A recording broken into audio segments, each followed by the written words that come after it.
प्रश्नावली 4.1 घातांक और घात का, जिसका पहला प्रश्न कहता है मान ज्ञात कीजिए।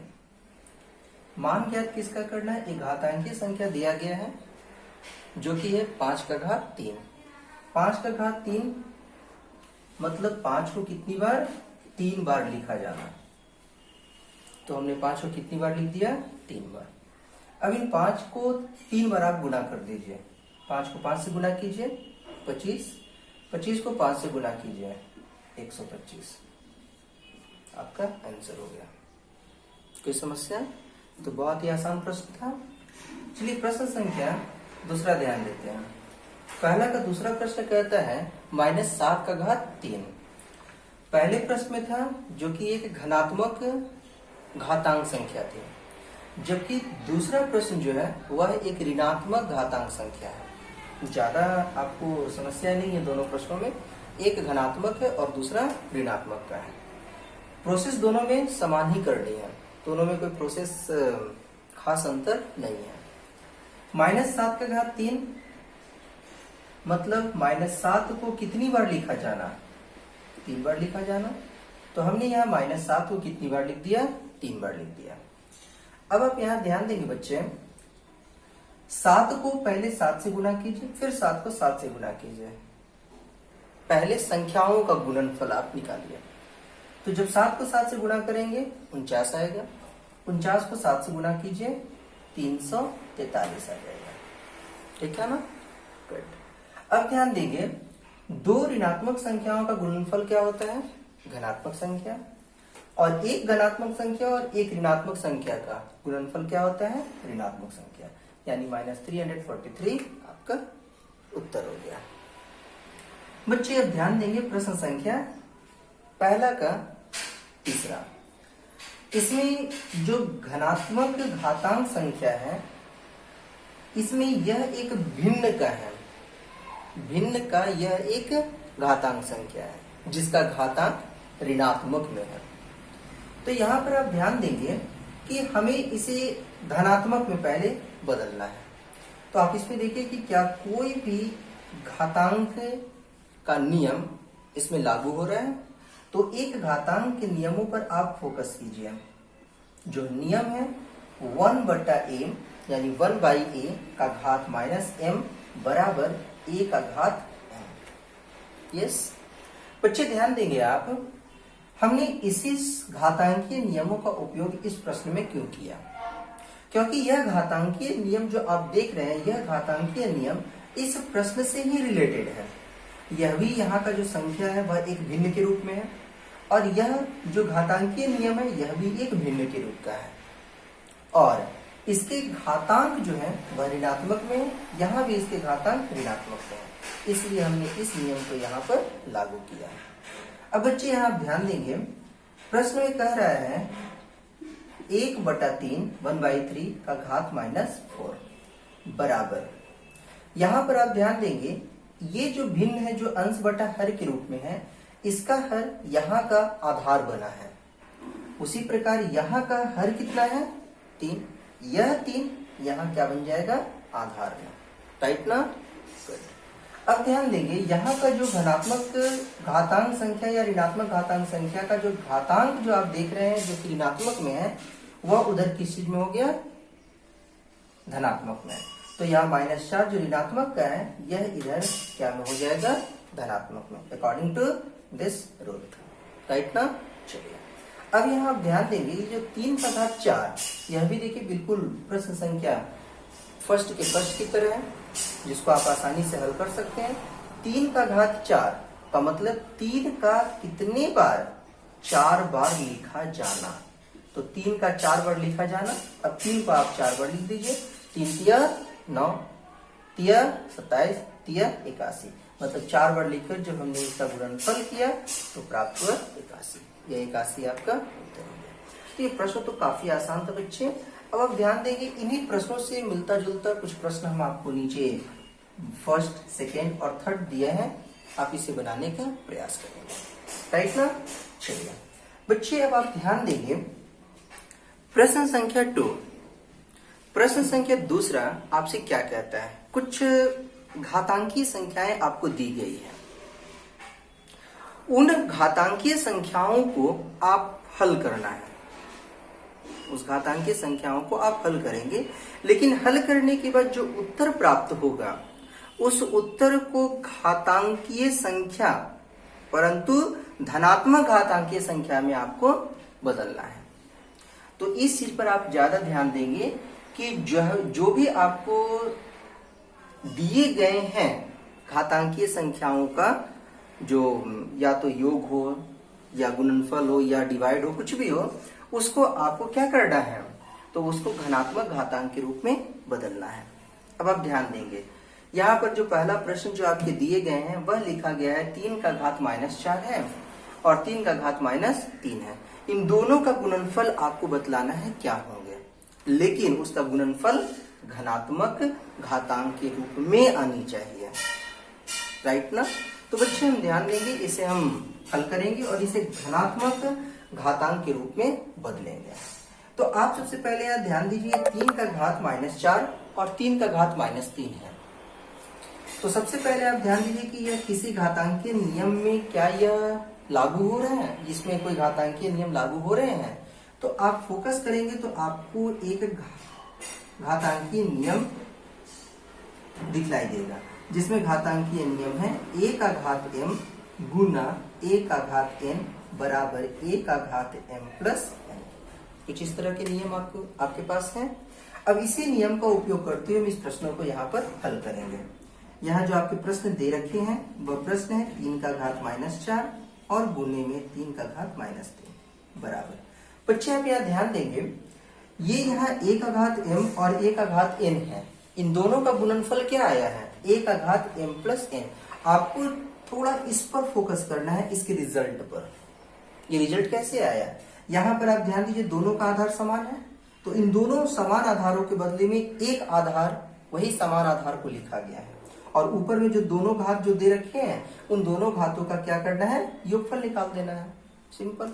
तो उसी प्रकार से यहाँ पर आप ध्यान देंगे, इन दोनों घातांकीय संख्या का आधार 3 है, जो कि दोनों का समान है, तो हम यहाँ पर लिख देते हैं 3।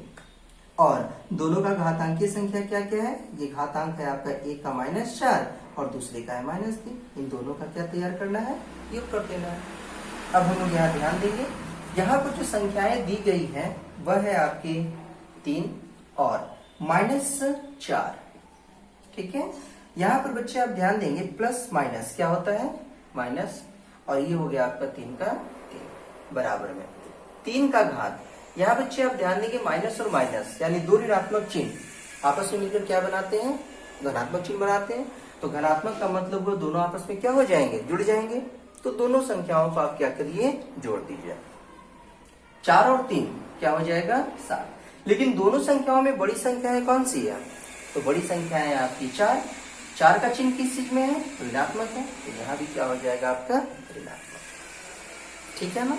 अब यहाँ ध्यान देंगे, चूंकि यहाँ प्रश्न में पहले ही कह रखा है आपको कि धनात्मक घातांक के रूप में परिवर्तित करना है, और धनात्मक घातांक के रूप में जब आप परिवर्तित करेंगे तो यहाँ तो ऋणात्मक में है, इसको धनात्मक में बदलने के लिए वापस फिर से आपको कुछ घातांकीय नियमों को लागू करना पड़ेगा। तो वो घातांकीय नियम कौन से हैं, आप थोड़ा ध्यान से समझिए और सोचिए। तो यहाँ पता चलेगा कि एक घातांकीय नियम है आपके पास, a का घात -m बराबर में क्या होता है, 1/a का घात m, राइट ना। चलिए अब यहाँ ध्यान देंगे, a का घात -m का मतलब 3 का घात -7 है, इसको बदलना है। तो यहाँ पर आप ध्यान देंगे 1 का 1 और बटा में यहाँ का आधार, यहाँ की जो भी घातांक संख्याएं थी वो ऋणात्मक के बजाय यहाँ क्या हो जाएगी, धनात्मक में। तो यहाँ पर जो 3 का घात -7 है वो आप यहाँ लिखेंगे 3 का घात 7।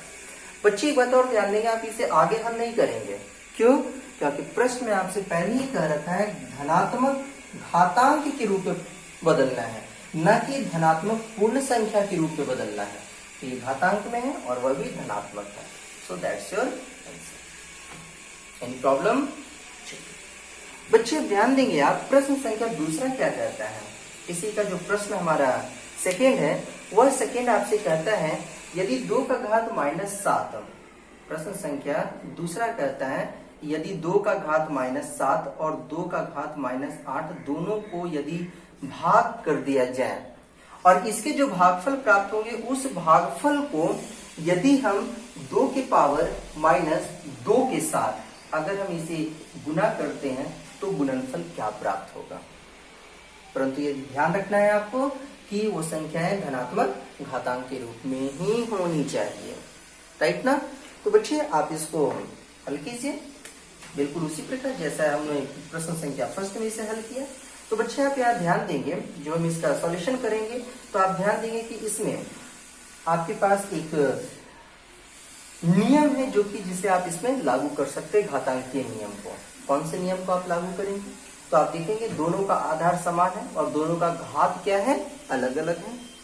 यहाँ पर आप वैसे नियमों को ढूंढिए जिसके आधार समान हो परंतु उनके घात अलग अलग हो और वह भी दोनों का भाग हो। तो यहाँ ध्यान देंगे ऐसे ही आपके एक नियम है जिसका रूप यहाँ पर है a का घात m भागा a का घात n बराबर a का घात m माइनस n। यस, देखिए तो ये बिल्कुल इस पर सेट कर सकते हैं ना। a का घात m 2 का घात -7 डिवाइड बाई a का घात n a का घात n यानी 2 का घात -8। बच्चे आप यहाँ ध्यान देंगे, यहाँ पर लिखेंगे इसलिए पहले तो क्वेश्चन को यहाँ पे यहाँ लिख दीजिए 2 का घात -7 डिवाइड बाई 2 का घात -8 गुना 2 का घात -2 बराबर क्या हो जाएगा। इन दोनों आधार के बदले में समान आधार, तो यहाँ पर देखिए दोनों आधार कितने हैं 2, तो यहाँ हो गए आपके 2 और दोनों का घात का क्या कर देना है, अंतर कर देना है। तो पहला घात क्या है आपका -7 और दूसरा घात क्या है बच्चों, तो वो है -8। दोनों का क्या निकालना है, अंतर निकालना है। दोनों का हम यहाँ क्या कर दिए, अंतर कर दिए। बात समझ में आ रही है? चलिए अब आगे बढ़ते हैं। यहाँ पर बच गए आपके गुने में 2 का घात -2, यहाँ लिखते हैं गुना 2 का घात -2। अब यहाँ ध्यान देंगे बच्चे आप 2 का घात -7 का -7 माइनस क्या होता है प्लस 8 का 8 गुने 2 का घात -2 बराबर 2 का 2 हमने यहाँ लिख दिया। अब यहाँ ध्यान देंगे प्लस माइनस क्या होता है माइनस, एक धनात्मक एक ऋणात्मक चिन्ह आपस में मिलते हैं तो ऋणात्मक चिन्ह बनाते हैं। अब ये ऋणात्मक चिन्ह यानी दोनों आपस में क्या हो जाएंगे, घट जाएंगे। तो 8 में से 7 चला गया, क्या बच गया 1, राइट ना। अब यहाँ ध्यान देंगे दोनों में बड़ा कौन है, 8 या 7 है। तो 8 का चिन्ह किस रूप में है, धनात्मक। तो आप चाहे तो यहाँ धनात्मक का चिन्ह दे भी सकते हैं या फिर इसे आप नहीं भी दीजिए, ठीक है ना। चलिए गुना का गुना और बाकी हमारे पास जो बच गए 2 का घात -2। कोई समस्या? चलिए बच्चे अब आप यहाँ ध्यान देंगे, यहाँ पर वापस फिर से देखिए एक नियम फिर से आप यहाँ लागू कर सकते हैं जो कि कुछ इस रूप में होंगे।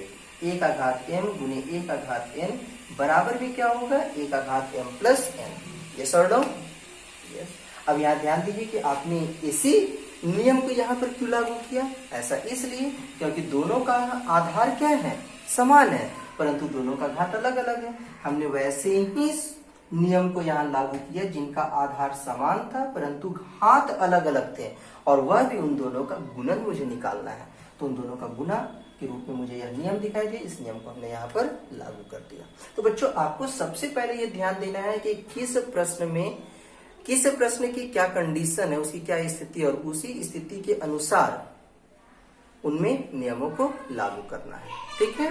चलिए आगे हम यहाँ पर हल करेंगे तो यहाँ लिखेंगे इसलिए 2 का घात 1 गुना 2 का घात -2 बराबर में क्या हो जाएगा।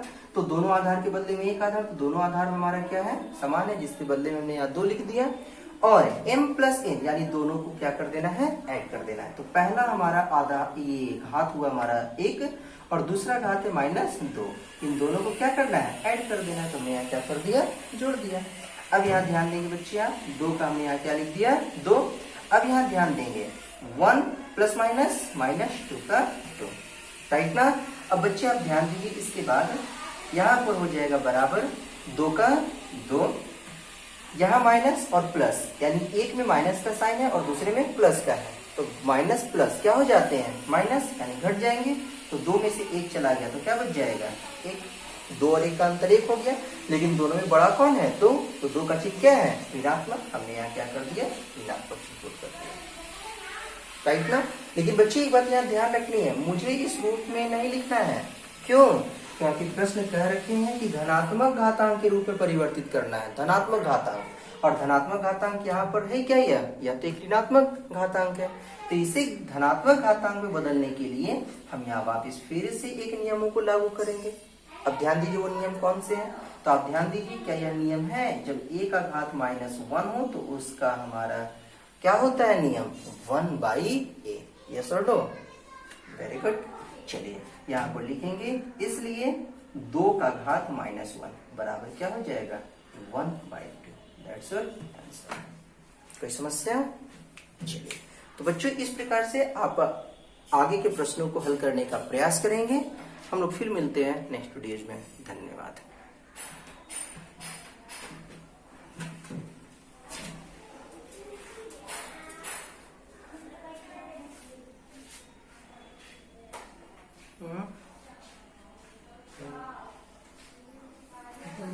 हाँ, स्टॉप।